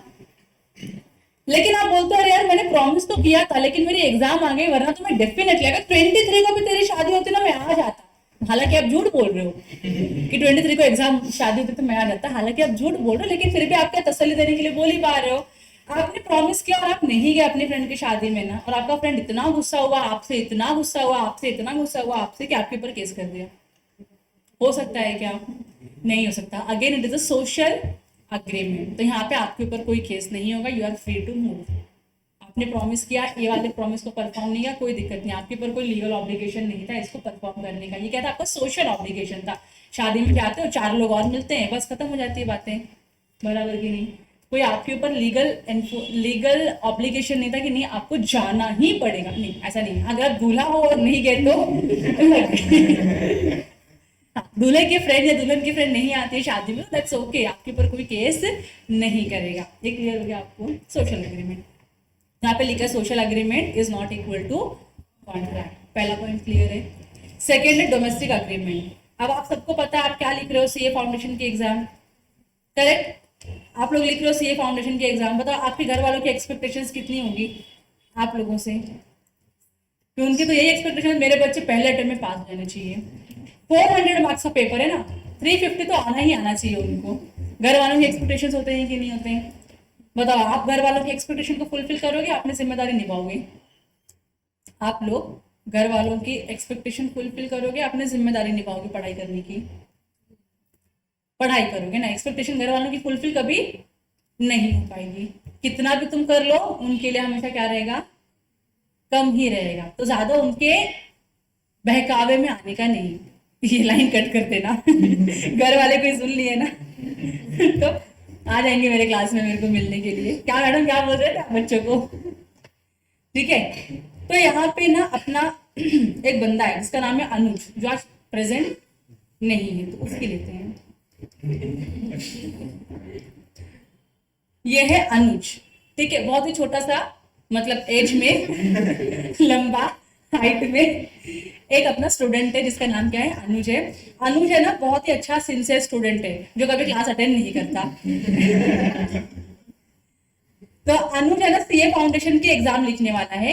अज्यूम करते हैं कि वो जून 24 में ही क्या करने वाला है? सीए फाउंडेशन की एग्जाम लिखने वाला है। उसके पापा को उसके लक्षण देख के समझ में आया कि मेरा बेटा शायद पास नहीं हो, क्योंकि वो क्लास ही नहीं जा रहा है, घर पे घोड़े बेच के सो रहा है, तो कैसे पास होगा ना? वो घर पे बैठे हुए तो पास होता नहीं है। तो उसके डैडी ने उसको एक मस्त ऑफर दिया। देखो, कॉन्ट्रैक्ट होने के लिए 4-5 चीजें लगती है, तो उसमें का एक क्या है? स्टार्टिंग एलिमेंट क्या है? ऑफर। तो उसके डैडी ने उसको क्या दिया? एक ऑफर दिया, और ऑफर में बोला देख बेटा, अगर तू जून 24 की एग्जाम पास कर लेता है ना, अगर तू जून 24 की एग्जाम पास कर लेता है ना, तो मैं तेरे को एक बाइक दिलाऊंगा, बाइक गिफ्ट करूंगा। समझ में आ रहा है आप लोगों को? अनुज के डैडी ने अनुज को ऑफर किया कि अगर तू जून 24 की एग्जाम पास कर लेगा सीए फाउंडेशन की, तो मैं तुझको एक बाइक दूंगा। अब अनुज के अंदर जोश आएगा कि नहीं आएगा पढ़ाई करने का? लोग तो बाइक बोलते तो उनके दिमाग में जो महंगी वाली बाइक होती है, लग्जरी बाइक होती है जिसमें वो ब्रूम ब्रूम आवाज आती है, वैसी वाली बाइक का उसने सोच लिया, बोला पापा से तो मैं वही वाली बाइक निकलवाऊंगा। और उसी होप में ना उसने क्या किया, मेहनत करना चालू कर दिया, और जो क्लास नहीं अटेंड करता था वो क्लास भी अटेंड करना चालू कर दिया, क्लास अटेंड करना चालू कर दिया, पढ़ाई करने लगा, रात को 12 बजे तक 2 बजे तक बैठ के पढ़ाई कर रहा है वो, इस होप में कि मैं फाउंडेशन की एग्जाम पास करूंगा और पापा मुझको एक क्या दिला देंगे, मस्त वाली बाइक दिला देंगे। ठीक है, इस होप में उसने क्या किया, सारी मेहनत करनी चालू कर दी। बताओ, क्या डैडी ने ऑफर दिया था अनुज को? क्या अनुज ने इस ऑफर को एक्सेप्ट किया? यस, अनुज ने इस ऑफर को एक्सेप्ट किया। क्या कंसिडरेशन है? पापा बाइक दे रहे और अनुज क्या दे रहा है, रिजल्ट दे रहा उनको। ठीक है, कंसिडरेशन है। अब वो सब होने के बाद है ना, अनुज ने सीए फाउंडेशन की एग्जाम लिखी, एग्जाम लिख के वो मस्त में सच में पास हो गया एग्जाम लिखने के बाद। मतलब अनुज अभी 8वें आसमान पे रहेगा, 8th स्काई के ऊपर। अब तो मेरे को बाइक मिलेगी, कॉलेज में लेके जाऊंगा, मस्त शो ऑफ करूंगा एंड ऑल। उसको तो खुशी मिल गई ना यहाँ से, तो वो पापा के पास जाता है बोलो क्या ही करोगे पापा के सामने, हाथ फैलाओगे? पापा वो आपने बाइक बोली थी, आप बाइक दोगे?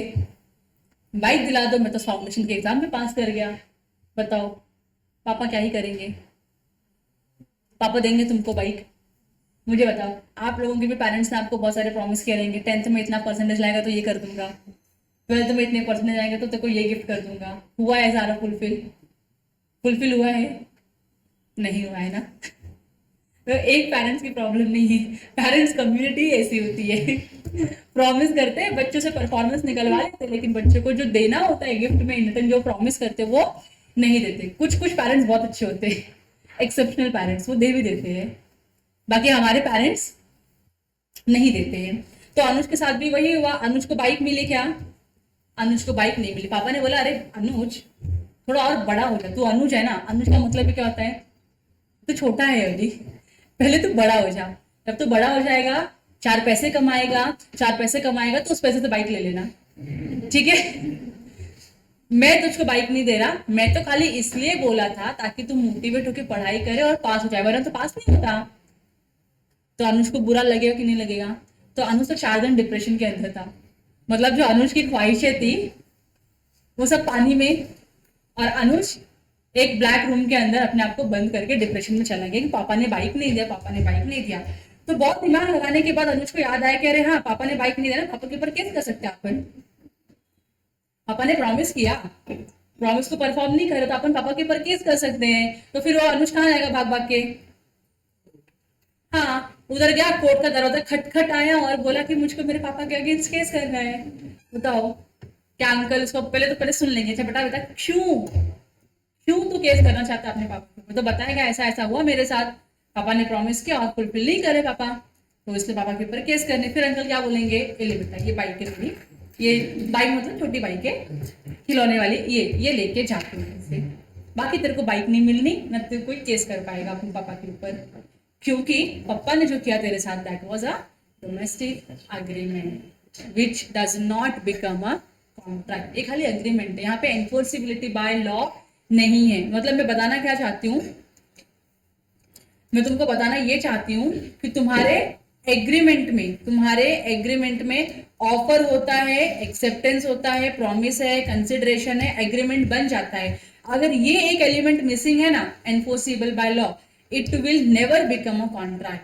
और जब कोई चीज कॉन्ट्रैक्ट बन ही नहीं सकती है, आप उस पार्टी के ऊपर केस कर ही नहीं सकते उस मैटर के ऊपर। ये समझ में आना आप लोगों को? तो यहाँ पे जो मैंने आपको 2 एग्जांपल दिया, एक विनायक का एग्जांपल दिया पार्टी सेलिब्रेशन वाला, और दूसरा एक पापा का एग्जांपल दिया कि प्रॉमिस किया पापा ने लेकिन फुलफिल नहीं किया। That terms into and domestic agreement, और domestic agreement is not a contract. यहाँ तक क्लियर हो गया आप लोगों को? 2 पॉइंट क्लियर है?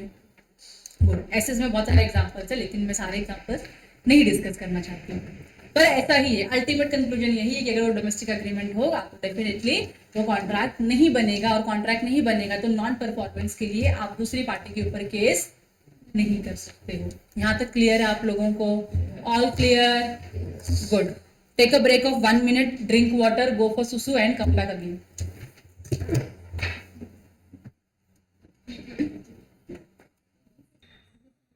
चलो, कुछ पूछना है, कुछ बोलना है तो मैं बोलूं?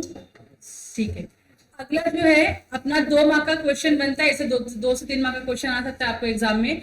That is the distinction between agreement and contract. तो इसमें 4 पॉइंट है, ये 4 पॉइंट अगर आप लिख के आते हो तो 2 मार्क आपको पूरे के पूरे मिल जाएंगे। ठीक है, तो पहला पॉइंट क्या है, तो व्हाट इज एन अग्रीमेंट, तो पहले आपको वही डिफाइन करना है, what is agreement and what is contract. तो आप मुझे बताओ अग्रीमेंट क्या होता है?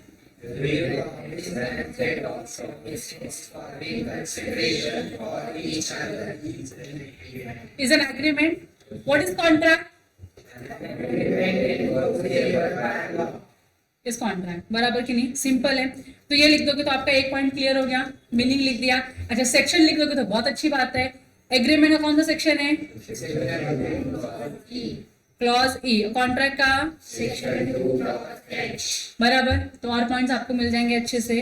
सेकंड क्या है मुझे बताओ, एग्रीमेंट वाइडर है कि कॉन्ट्रैक्ट वाइडर है? वाइडर मतलब ब्रॉड है, एग्रीमेंट ब्रॉड है, कॉन्ट्रैक्ट क्या है? एक नैरो टर्म है। कैसे नैरो टर्म है? सिलेक्टेड टाइप ऑफ अग्रीमेंट ही क्या बनते हैं? कॉन्ट्रैक्ट बनते हैं, जिसको हम क्या बोलते हैं? Legal agreement. ऐसे अग्रीमेंट जो लीगली एनफोर्स हो सकते हैं खाली वही क्या बनते हैं? कॉन्ट्रैक्ट बनते हैं, बाकी के अग्रीमेंट्स नहीं। तो एग्जांपल में क्या था यहाँ पे अपना सोशल अग्रीमेंट, सोशल अग्रीमेंट और डोमेस्टिक अग्रीमेंट, क्या ये कॉन्ट्रैक्ट बनते हैं? नहीं। तो यहाँ पे अलग अलग टाइप के बहुत सारे अग्रीमेंट है कि नहीं है, पर यहाँ पे है क्या? ऐसा नहीं। So it is a wider term including both legal and social agreement. बराबर कि नहीं? अग्रीमेंट में तो दोनों इंक्लूड हो रहे हैं, लेकिन कॉन्ट्रैक्ट में क्या होता है? वही अग्रीमेंट जो लीगली एनफोर्सेबल हो सकता है वही खाली क्या बन सकता है? कॉन्ट्रैक्ट। तो इसके लिए क्या है? नैरो इन सेंस है। ये क्लियर हो गया? 2 पॉइंट, एग्रीमेंट का बड़ा स्कोप है, कॉन्ट्रैक्ट का छोटू सा स्कोप है। ये क्लियर हो गया? समझ रहा आप लोगों को? गुड। तीसरा, लीगल ऑब्लिगेशन में क्या बोला है? क्या हर अग्रीमेंट लीगल ऑब्लिगेशन क्रिएट करता है? सोशल अग्रीमेंट में कहा था, डोमेस्टिक अग्रीमेंट में कहा था, बराबर कि नहीं? So it may not create a legal obligation and agreement does not always grant right to the parties. अगर आपके पास हमेशा ऑब्लिगेशन नहीं होगा आपके ऊपर तो आपको राइट भी तो नहीं मिलने ना किसी चीज का, बराबर की नहीं। तो अग्रीमेंट में ऐसा होता है। लेकिन मुझको बताओ, क्या कोई भी कॉन्ट्रैक्ट बिना लीगल ऑब्लिगेशन या बिना लीगल राइट के हो सकता है? नहीं। So necessarily it necessarily creates a legal obligation and contract always grant certain right to every party. अब इसका मैं एग्जांपल जो ऊपर हमने कवर किया था मैं बताती हूँ। ऑब्लिगेशन वर्सेस राइट्स क्या होता है मैं आपको वो बताती हूँ। Obligation versus rights. तो मेरा जो पहला एग्जांपल था प्रार्थना का और मेरा, तो मैंने प्रार्थना को बोला, प्रार्थना आप मेरा फोन खरीदोगे क्या 15,000 में? तो उसने हाँ बोला, बराबर की नहीं? 15,000 देने का ऑब्लिगेशन किसके ऊपर है? प्रार्थना। मतलब प्रार्थना की ड्यूटी है, obligation is equal to duty. प्रार्थना की ड्यूटी है मुझको 15,000 देना, मेरा ड्यूटी क्या है फिर? प्रार्थना को फोन देना, बराबर की नहीं? तो ये क्या हो गया? ऑब्लिगेशन हो गया। प्रार्थना का राइट होगा कुछ ना कुछ, राइट मतलब उसका अधिकार है। तो प्रार्थना का राइट क्या है? मोबाइल लेना। मेरा अधिकार क्या है? पैसे लेना, बराबर की नहीं? तो यहाँ पे देखो, एक राइट है और एक क्या है? ऑब्लिगेशन है। मेरा राइट क्या है? पैसे लेना, बराबर की नहीं? और मेरा ऑब्लिगेशन क्या है? मोबाइल देना। प्रार्थना का राइट क्या है? मोबाइल लेना, और प्रार्थना का ऑब्लिगेशन क्या है? पैसे देना। डोंट यू थिंक जो मेरा राइट है वो उसका ऑब्लिगेशन बन गया, और जो उसका राइट है वो मेरा ऑब्लिगेशन बन गया, बराबर की नहीं? प्रार्थना सिर्फ ये नहीं बोल सकती आप फोन दो मैं पैसे नहीं दूंगी, ऐसा हो सकता है क्या? नहीं। प्रार्थना को फोन लेना है तो she has to pay for it, correct? और मुझको अगर पैसे लेने हैं तो I have to give up my phone to her, बराबर की नहीं? समझ रहे आप लोगों को? तो मेरा अगर एक राइट है तो मेरे साथ एक ऑब्लिगेशन भी जॉइंट होता है। तो मेरा अगर राइट है पैसे लेने का तो मेरे ऊपर एक ड्यूटी है उसको फोन देने का। उसका अगर राइट है फोन लेने का तो उसकी ड्यूटी है उसके बदले में क्या देने का? पैसे देने का। ये समझा आप लोगों को? ये कॉन्ट्रैक्ट में ही पॉसिबल है और कहीं पॉसिबल नहीं है। सेकेंड एग्जाम्पल फरारी वाला, सिद्धू का राइट क्या है? पैसे लेना। सिद्धू का ऑब्लिगेशन क्या है? प्रेम का राइट क्या है? और प्रेम का ऑब्लिगेशन क्या है? पैसे देना। ये क्लियर हो गया आप लोगों को? तो कॉन्ट्रैक्ट में हमेशा क्या क्रिएट होता है? Rights and obligation. एग्रीमेंट में होता है क्या ऐसा? नहीं होता है। नेचर, अब नेचर में क्या पूछा है, क्या सारे ही अग्रीमेंट कॉन्ट्रैक्ट होते हैं? नहीं ना, सोशल और डोमेस्टिक अग्रीमेंट कहाँ कॉन्ट्रैक्ट बनते हैं? खाली जो लीगल अग्रीमेंट होता है वही कॉन्ट्रैक्ट बनता है, बराबर की नहीं? तो all agreements are not contract, लेकिन क्या सारे कॉन्ट्रैक्ट अग्रीमेंट होते हैं? ये क्योंकि बिना अग्रीमेंट के तो आपका कॉन्ट्रैक्ट ही नहीं बनना है। यस और no? Yes, so all contracts are agreement but all agreements are not contract। इसके ऊपर आपको ट्रू और फॉल्स विथ रीजन पूछ सकते हैं एग्जाम में, तो आपको आना चाहिए। बस जब रीजन पूछेंगे तो रीजन में क्या लिखोगे, दोनों का मीनिंग लिख दोगे, राइट्स एंड ऑब्लिगेशन लिख दोगे, हो गया आपका पॉइंट क्लियर। ठीक है, यहाँ तक ओके है सबको? ग्रेट। अब इसके बाद है जो चालू होता है वो पूरा का पूरा नया कॉन्सेप्ट ही है।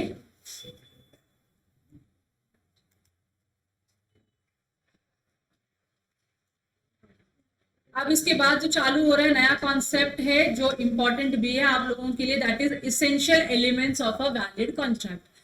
अगर किसी को ब्रेक की इच्छा होगी तो प्लीज रेज योर हैंड और मुझे बताओ, तो मैं ब्रेक दे दूंगी। अगर आपको लगता है नहीं मैम बढ़िया चल रहा है, आप चलते रहो आगे आगे, तो मैं ऐसे ही करते रहूंगी। बताओ किसी को ब्रेक चाहिए? शर्माओ मत, ब्रेक तुम्हारा अधिकार है और ब्रेक मेरा ऑब्लिगेशन है तुमको देना, अगर तुम मांगते हो तो। ठीक है, not required. Can be move, अरे एक दूसरे की शक्ल में देखो, तुमको लगता है ब्रेक चाहिए तो raise your hand, that's all. Good, आगे बढ़ते। देखो essential elements of a valid contract, अब हम क्या बोल रहे हैं, एक कॉन्ट्रैक्ट को वैलिड होने के लिए, एक कॉन्ट्रैक्ट को वैलिड कॉन्ट्रैक्ट होने के लिए क्या क्या एलिमेंट की रिक्वायरमेंट है, या फीचर्स बोलो आप कि भाई एक वैलिड कॉन्ट्रैक्ट को बनाने के लिए क्या क्या फीचर्स लगते हैं, तो वो आपको इसमें पढ़ना है और ये बहुत ही डिटेल डिस्कशन होने वाला है। तो पहले मैं आपको समराइज कर दूंगी, उसके बाद डिटेल में हम एक एक पॉइंट पढ़ लेंगे। ठीक है, तो इसका कुछ बाइफरकेशन ऐसा होता है, कुछ पॉइंट्स है ना जो हमारे लॉ में सेक्शन 10 में डिफाइन कर दिए कि भाई ये पॉइंट तो होना चाहिए, और कुछ पॉइंट्स ऐसे हैं जो हमारे लॉ में डिफाइंड नहीं है लेकिन इक्वली इंपॉर्टेंस रखते हैं। मतलब ये क्या है, यहाँ पर जो पॉइंट्स लिखे हैं ना वो जनरल पॉइंट्स है कि भाई कॉन्ट्रैक्ट में ये तो होना ही चाहिए, अज्यूम्ड है कि आपको पता है कि आपके कॉन्ट्रैक्ट में होगा, लेकिन फिर भी क्लैरिटी के लिए लिखा हुआ है तो हमको पढ़ना पड़ेगा। तो हम जब भी इसेंशियल एलिमेंट्स पढ़ेंगे तो दो पार्ट्स में डिवाइड करके पढ़ेंगे। पहला पार्ट होगा जो सेक्शन नंबर 10 में डिफाइन किया है, दूसरा पार्ट होगा जो सेक्शन नंबर 10 में डिफाइन नहीं किया है लेकिन इंपॉर्टेंट है हमारे लिए। ठीक है, तो उसमें सबसे पहला पार्ट क्या है, टू पार्टीज। मुझको बताओ, ये बताना जरूरी है कि कॉन्ट्रैक्ट करने के लिए दो लोगों की रिक्वायरमेंट है, या अज्यूम्ड होना चाहिए कि भैया मैं अपने आप में तो कॉन्ट्रैक्ट कर नहीं सकती, तो मुझे दूसरा पर्सन तो लगेगा ही लगेगा कॉन्ट्रैक्ट करने के लिए, तो मैं नहीं बोल सकती अरे आरती तेरे को फोन यूज करने का, अरे आरती तेरे को पैसे देने पड़ेंगे, नहीं बोल सकती ना मैं, करेक्ट और नॉट? तो कॉन्ट्रैक्ट करने के लिए कम से कम दो लोगों की रिक्वायरमेंट होती है, ये याद रखो। तो दो लोग में कौन होंगे, एक बायर होगा एक सेलर होगा, एक ऑफरर होगा एक ऑफरी होगा, बराबर की नहीं, एक प्रॉमिसर होगा एक प्रॉमिसी होगा, ऐसे चल रहे, नाम अलग अलग है, पर्सन से नहीं है, एक ऑफर देने वाला एक ऑफर को एक्सेप्ट करने वाला, दैट्स ऑल। तो कम से कम दो पार्टी होनी चाहिए और दो डिस्टिंक्ट पर्सन होने चाहिए, अलग अलग पर्सन होने चाहिए, एक इधर खड़ा है दूसरा इधर दिखना चाहिए आपको, यस और नो? हाँ, तो दो पार्टीज होनी चाहिए। सेकेंड पॉइंट क्या बोला है, intention to create legal relationship, बहुत इंपॉर्टेंट है। जब आप किसी को बर्थडे में इनवाइट करते हो, शादियों में इनवाइट करते हो, कहीं घूमने के लिए इनवाइट करते हो, तो आपका कोई इंटेंशन नहीं होता है लीगल एक्शन लेने का उनके अगेंस्ट में, कि अगर आपने ये काम नहीं किया तो मैं आपके अगेंस्ट लीगल एक्शन लूंगा, जनरली ऐसा नहीं होता है। तो वहां पे intention to create legal relationship नहीं होता है। आप अपने बच्चों के साथ या अपने फ्रेंड्स के साथ या अपनी फैमिली के साथ लीगल रिलेशनशिप क्रिएट नहीं करते हो, बराबर की नहीं? लीगल रिलेशनशिप कहाँ आता है, बायर और सेलर के बीच में, ऑफरर एंड ऑफरी के बीच में, जहाँ पे आप पैसे इन्वॉल्व करते हो कि भैया मैं आपको पैसे दे रही हूँ तो आई मेंट इट कि आपको मुझे कुछ देना पड़ेगा उसके बदले में, बराबर की नहीं? तो अमेजोन से जब आप कोई गुड्स खरीदते हो तो अमेजोन को आपने पैसे दिए, अमेजोन ने गुड्स नहीं दिया तो चलेगा क्या आपको? नहीं चलेगा ना, आप केस करोगे ना अमेजोन के ऊपर। बस वही क्या है आपका intention to create legal relationship. ये अगर मैं आपके साथ कॉन्ट्रैक्ट कर रही हूँ और किसी भी पार्टी ने अपने काम को परफॉर्म नहीं किया तो दूसरी पार्टी इस पार्टी के ऊपर क्या कर सकती है, केस कर सकती है। इसको हम बोलते हैं intention to create legal relationship होना ही चाहिए। अगर ये नहीं है तो कॉन्ट्रैक्ट आपका वैलिड कॉन्ट्रैक्ट नहीं होगा। तीसरा क्या है, fulfilment of legal formalities. Fulfilment of legal formalities का मतलब क्या होता है कि अगर आपका कॉन्ट्रैक्ट डिमांड करता है कि नहीं कुछ आपको लॉफुल ऑब्लिगेशन जो फुलफिल करने पड़ेंगे तो आपको फुलफिल करना है। से फॉर एग्जांपल मैं लैंड परचेस करती हूँ, तो जब लैंड परचेस करूंगी तो मैं पैसे देके लैंड की ओनर नहीं बनती हूँ, सिर्फ मुझे क्या करना पड़ेगा, और अग्रीमेंट साइन करना पड़ेगा, स्टैम्प ड्यूटी पे करनी पड़ेगी, बराबर के लिए रजिस्ट्रार में रजिस्ट्रेशन करना पड़ेगा कि भैया पहले इसके नाम का ये लैंड था अब मेरे नाम पे जाएगा तो ये पेपर्स रखो और साइन करके दो मुझको, बराबर की नहीं। यस, तो ये लीगल फॉर्मेलिटी है कि नहीं, अग्रीमेंट लिखो, साइन करो, स्टैम्प ड्यूटी दो, रजिस्ट्रेशन करवाओ लैंड रिकॉर्ड्स पे, बराबर। तो ये क्या है, लीगल फॉर्मेलिटीज। अगर आप फुलफिल नहीं करोगे तो you will not become the owner of the land. ये क्लियर हो गया। तो अगर कुछ लीगल फॉर्मेलिटी है तो आपको फुलफिल करनी है। तो फिर आप बोलते हो आप दुकान पर जाओगे 10 रुपए का कुरकुरे खरीदने के लिए, अग्रीमेंट साइन करके आओगे, नहीं करोगे ना। बहुत ही सिंपल है, पैसे दो कुरकुरे लेके आ जाओ, खत्म। पैसे देते आप कुरकुरे के ओनर बन गए, खाओ बैठ के जितना खाना है उतना। ये सब नो, तो वहां पे कोई लीगल फॉर्मेलिटी फुलफिल करने की जरूरत नहीं है।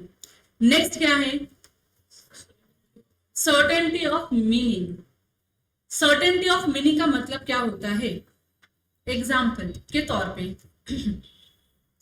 मैं एक शॉपकीपर हूं और मेरे यहाँ पे सामने ये मैंने ये लगा के रखा हुआ है, ऐसा टेबल लगा के रखा हुआ है और इस हर टेबल में अलग अलग टाइप का क्या है, मेरे पास ऑयल है। तो मैं क्या किस में डील करती हूँ, ऑयल में डील करती हूँ, बराबर की नहीं। मैं शॉपकीपर हूँ, मेरे पास बहुत सारे ऑयल है, मैं ऑयल में डील करती हूँ।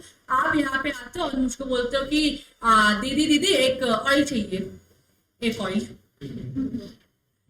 कौन सा वाला ऑयल चाहिए नहीं पता, कितना चाहिए क्वांटिटी में नहीं पता। मैं क्या एक टाइप का ऑयल बेच रही हूँ, मेरे पास तो मल्टीपल ऑयल्स है ना।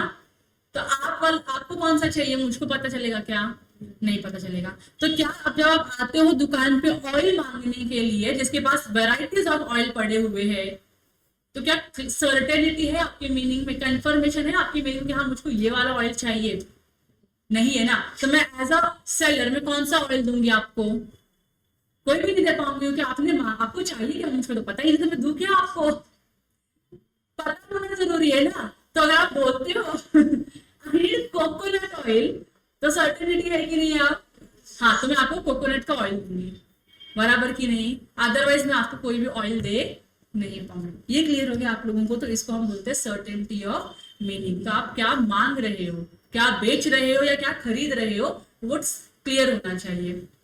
दूसरा एग्जाम्पल है, मेरे पास 5 गाड़ियां हैं, 4 व्हीकल्स है मेरे पास, मेरे पास कितने व्हीकल्स है, 4 व्हीकल्स है। अब चारों अलग अलग ब्रांड के व्हीकल है। मैं बोलती हूँ कि I am thinking to sell my vehicle, कौन सा वाला मुझको नहीं पता। तो मैं आके सीधा सुप्रिया को बोलती हूँ, सुप्रिया मेरी गाड़ी खरीदोगी क्या। अब सुप्रिया कंफ्यूज होनी चाहिए, कौन सी वाली गाड़ी, आपके पास तो 5 व्हीकल है ना, which vehicle you are selling, clarity है क्या इसमें, नहीं है। तो बताओ क्या यहाँ पे कॉन्ट्रैक्ट बनेगा क्या, नहीं बनेगा। हाँ मैंने सुप्रिया को बोला सुप्रिया मेरी फरारी परचेस करोगे क्या, तो अब सुप्रिया क्या बोलेगी, या तो हाँ या तो ना।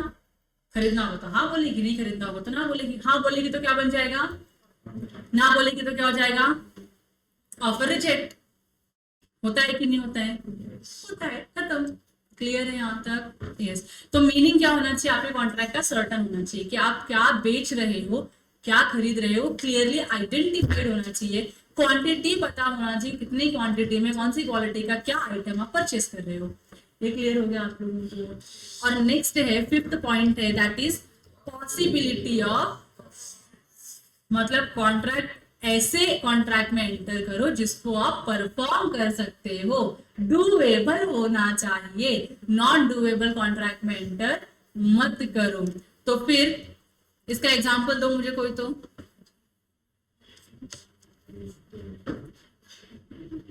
सुप्रिया बहुत हंस रही है। सुप्रिया क्या याद आया तुमको?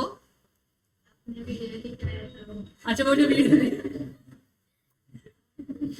देखो कोई भी कॉन्ट्रैक्ट है ना वो परफॉर्म करने लायक होना चाहिए। तो एक एग्जांपल देती हूँ, तो जैसे अभी मैंने आपको ऊपर के एग्जांपल दिए, गाड़ी खरीदना बेचना, मोबाइल खरीदना बेचना, ये सारे आइटम डुएबल है कि नॉन डुएबल है? डुएबल है। पॉसिबल टू परफॉर्म है कि नहीं है? तो मैं ऐसे किसी मैटर में कॉन्ट्रैक्ट में एंटर करती हूँ तो वैलिड कॉन्ट्रैक्ट होगा कि वॉइड कॉन्ट्रैक्ट होगा? वैलिड होगा। सही कॉन्ट्रैक्ट है कि नहीं है? एक तुमको मैं बोलती हूँ तुम इधर आओ, मेरे को ना सिर्फ 5 लाख रुपया दे दो। कितना दे दो? सिर्फ 5 लाख रुपया दे दो। इस जमीन में, इस एक्स के नीचे, इस जमीन में, इस एक्स के नीचे क्या है? बहुत सारा ट्रेजर छुपा हुआ है। अच्छा डब्ल्यू कर दो, गोवा वाला, गोवा जाना पड़ेगा। इस डब्ल्यू के नीचे क्या है? बहुत सारा ट्रेजर छुपा हुआ है। आप मुझको 5 लाख रुपया तो पूरा ट्रेजर आप लेके जाओ।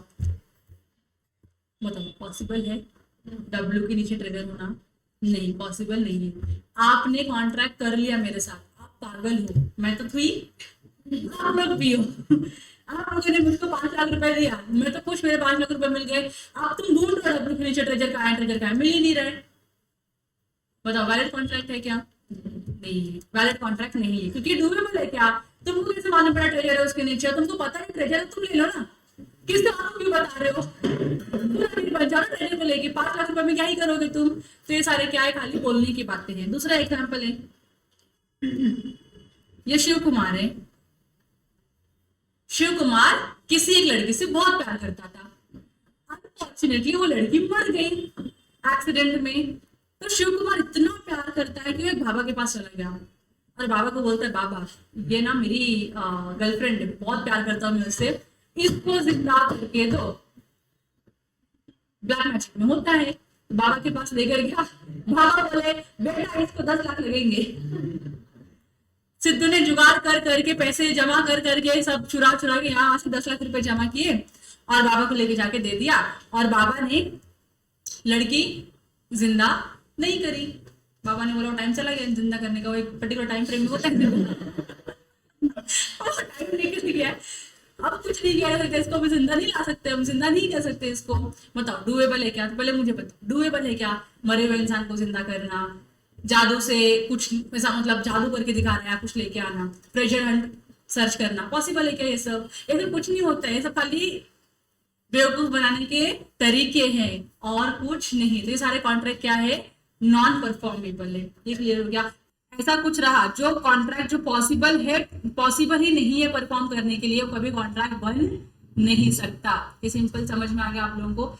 तो ये 5 पॉइंट वैसे है जो सेक्शन नंबर 10 में नहीं लिखा है, बट इक्वली इंपॉर्टेंट है। तो कौन से 5 पॉइंट है वो? पहला, 2 पार्टीज होनी चाहिए। दूसरा, लीगल रिलेशनशिप का इंटेंशन होना चाहिए। तीसरा, लीगल फॉर्मेलिटीज, कुछ फॉर्मेलिटीज है तो उसको फुलफिल करो। चौथा, सर्टेनिटी ऑफ मीनिंग। और 5वां क्या था? Possibility of performance. परफॉर्म करने के लायक होना चाहिए वो कॉन्ट्रैक्ट, अदरवाइज वो कॉन्ट्रैक्ट वैलिड नहीं होगा। यहाँ तक क्लियर है आप लोगों को? अब कुछ ऐसे पॉइंट है जो सेक्शन नंबर 10 में लिखे गए हैं और हमारे लॉ में लिखा गया है कि ये पॉइंट तो होना ही चाहिए किसी भी कॉन्ट्रैक्ट को वैलिड कॉन्ट्रैक्ट बनने के लिए। तो सबसे पहला पॉइंट क्या है? स्टार्टिंग बताओ। ये तो बहुत सिंपल है, एग्रीमेंट से शुरू, क्योंकि जब तक एग्रीमेंट नहीं बनेगा कॉन्ट्रैक्ट बन सकता है क्या? नहीं बन सकता। तो ये सबसे पहला पॉइंट यही है कि एग्रीमेंट होना चाहिए। अगर आपका कॉन्ट्रैक्ट को आपको वैलिड करना है तो उस कॉन्ट्रैक्ट को वैलिड करने के लिए सबसे पहला और सबसे इंपॉर्टेंट एलिमेंट है, दैट इज एग्रीमेंट। फिर एग्रीमेंट रिलेशन में आपको जो भी याद आता है सब पॉइंट लिखते रहेगा इसके अंदर। क्लियर है? अब एग्रीमेंट और आपको एक्सप्लेन करने की जरूरत नहीं है, आप ऑलरेडी समझ चुके हो कि एग्रीमेंट क्या होता है। कौन सी सेक्शन में डिफाइंड है? 2E में डिफाइंड है। गुड। दूसरा क्या बोलते हैं? फ्री कंसेंट होना चाहिए। फ्री कंसेंट, इसमें ना 2 चीजें, एक तो है फ्री और दूसरा क्या है? कंसेंट। फ्री मतलब क्या होता है? वही आपको पता है क्या होता है free? Freedom kind of a thing, कि आपने जो डिसीजन लिया आपने खुद से डिसाइड करके लिया है, किसी ने फोर्स नहीं किया। कंसेंट क्या होता है? तो आपका होता है अप्रूवल होता है, मतलब आपने अपने हिसाब से किसी काम को करने के लिए अप्रूवल दिया तो हम क्या बोलेंगे? कंसेंट आपका फ्री है। ठीक है। तो मैंने जब प्रार्थना को पूछा कि प्रार्थना आप मेरा फोन परचेस करोगे क्या 15,000 में, जब प्रार्थना ने हाँ बोला तो मेरे साइड से कोई दबाव नहीं था प्रार्थना के ऊपर, कोई प्रेशर नहीं किया था मैंने प्रार्थना को कि प्रार्थना हाँ बोलना ही पड़ेगा वरना तो मार डालूंगी मैं।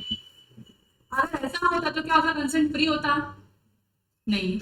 मैंने बोला प्रार्थना परचेस करना है तो बोलो, नहीं करना है तो ना बोलो, सिंपल है, बराबर कि नहीं। And she wanted to buy it, so उसने क्या बोल दिया, हाँ बोल दिया। तो बिना किसी प्रेशर के अगर प्रार्थना ने कोई कॉन्ट्रैक्ट में एंटर करने के लिए हाँ बोला है तो मैं बोलूंगी प्रार्थना का कंसेंट क्या था, फ्री था। वही अगर मैं प्रार्थना के सर के ऊपर बंदूक रखती और फिर मैं प्रार्थना को बोलती कि प्रार्थना हाँ बोल दो वरना मैं तुमको मार दूंगी, तो उस सिचुएशन में उसके पास ना बोलने का चॉइस है? नहीं है ना। मतलब उसको पता है मैंने अगर हाँ नहीं बोला या मैंने ना बोल दिया तो मेरा क्या होना है, मर्डर हो जाना है। तो उससे अच्छा मैं क्या बोल दूं, हाँ ही बोल दूं। तो बताओ यहाँ पे उसका कंसेंट फ्री था क्या? नहीं, दबाव में आकर उसने क्या किया, कॉन्ट्रैक्ट में एंटर किया। तो यहाँ पे भी क्या होगा, कोई वैलिड कॉन्ट्रैक्ट बनेगा? नहीं बनेगा। लेकिन कंसेंट फ्री है तो क्या वैलिड कॉन्ट्रैक्ट बनेगा? Answer is yes. समझ में आ रहा है आप लोगों को? समझ में आ रहा है आप लोगों को? सब लोग हाँ बोलो जोर से एक बार। गुड। थर्ड पॉइंट है कॉम्पिटेंसीज ऑफ द पार्टीज। मतलब जो कॉन्ट्रैक्टिंग पार्टी है वो कॉम्पिटेंट होने चाहिए कॉन्ट्रैक्ट में एंटर करने के लिए। अब कोई पर्सन कॉम्पिटेंट है या नहीं है ये कैसे मालूम पड़ेगा? तो उसके लिए लॉ में 3 क्वालिफिकेशन दिए, 3 कंडीशन दिए कि अगर ये 3 चीजें आपके अंदर होती है तो हम बोलेंगे आप कॉम्पिटेंट पर्सन हो। जैसे फाउंडेशन की एग्जाम देने के लिए कॉम्पिटेंट या एलिजिबल कौन होता है? जिसका 12th पास हो गया है, बराबर की नहीं, तो ही आप कॉम्पिटेंट पर्सन हो फाउंडेशन की एग्जाम देने के लिए। आप 11th के बच्चे हो, आप 12th के फाउंडेशन की एग्जाम दे पाओगे क्या? नहीं दे पाओगे, तो you are non competent person. तो कॉम्पिटेंट कौन होगा? जिसने 12th दे दिया वो कॉम्पिटेंट पर्सन है एग्जाम देने के लिए। तो वैसे यहाँ पे भी 3 कंडीशंस बताया उन्होंने। पहला कंडीशन क्या है, आप क्या होने चाहिए, मेजर होने चाहिए। मेजर का मतलब क्या होता है, मेजर ये वाले नहीं, मेजर का मतलब क्या है, आप 18 ईयर्स के होने चाहिए। 18 ईयर्स के तो मिनिमम रिक्वायरमेंट है। अगर आप लेस देन 18 ईयर्स के हैं तो आप कोई भी वैलिड कॉन्ट्रैक्ट क्रिएट नहीं कर सकते हो। 18 रनिंग है तो भी कोई वैलिड कॉन्ट्रैक्ट क्रिएट नहीं कर सकते। 18 प्लस हो गए हो आप, 18 कंप्लीट हो गया है तो ही आप क्या कर सकते हो, एक वैलिड कॉन्ट्रैक्ट में एक वैलिड कॉन्ट्रैक्ट क्रिएट कर सकते हो। ये चीजें आप लोगों को समझा? पहला पॉइंट तो आप मेजर होने चाहिए। दूसरा पॉइंट क्या होगा फिर, sound mind. What is sound mind? Sound mind मतलब आप इस टाइप के पर्सन हो, आप ये समझ सकते हो कि मैं कौन से कॉन्ट्रैक्ट में एंटर कर रहा हूँ, उसका इम्प्लीकेशन या कॉन्सिक्वेंसेस क्या होंगे। समझ आ रहा है? मतलब आप एक डिसीजन लेने के काबिल वाले पर्सन या capable of taking your own decision. उसका रिस्क असेसमेंट आप कर लेते हो कि हाँ भैया अगर इसमें कुछ हुआ तो ये मेरे को लॉस बेयर करना ही पड़ेगा। समझ में आ रहा है आप लोगों को? तो आप क्या माने जाते हो, साउंड माइंड पर्सन माने जाते हो। तो मुझे बताओ यहाँ पे सारे बैठे हुए लोग क्या साउंड माइंड पर्सन है? आप लोग लुनाटिक हो, पागल हो, इडियट हो, दारू पिए हुए पर्सन हो, मतलब अपने होशो आवाज में नहीं हो, ऐसा हो, गजनी हो, नहीं हो ना? अगर आप ये सब नहीं हो तो आप क्या बन जाते हो, साउंड माइंड पर्सन बन जाते हो। अगर आप ये सब हो तो क्या बन जाते हो, अनसाउंड माइंड पर्सन। और जो अनसाउंड माइंड का पर्सन होता है वो कॉन्ट्रैक्ट में एंटर नहीं कर सकता। जो साउंड माइंड पर्सन है वही एक वैलिड कॉन्ट्रैक्ट क्रिएट कर सकता है। ये क्लियर हो गया सेकंड पॉइंट। थर्ड पॉइंट क्या है, नॉट डिस्क्वालिफाइड बाय लॉ। मतलब लॉ ने किसी भी पर्सन को डिस्क्वालीफाई नहीं किया होना चाहिए। देयर आर सर्टेन पर्सन जिसको लॉ डिस्क्वालीफाई करता होता है कि आप कॉन्ट्रैक्ट नहीं कर सकते हो, आप कॉन्ट्रैक्ट में एंटर नहीं हो सकते हो। तो जैसे इसका एग्जांपल देती हूँ मैं आपको, कॉन्विक्ट हो गए कैदी लोग जो जेल के अंदर ऐसे रहते हैं, उनके साथ आप कॉन्ट्रैक्ट करोगे क्या? नहीं करोगे। फिर उसके बाद वो होते टेररिस्ट लोग, उनसे कॉन्ट्रैक्ट करोगे क्या? नहीं करोगे, दे आर डिस्क्वालीफाइड पर्सन।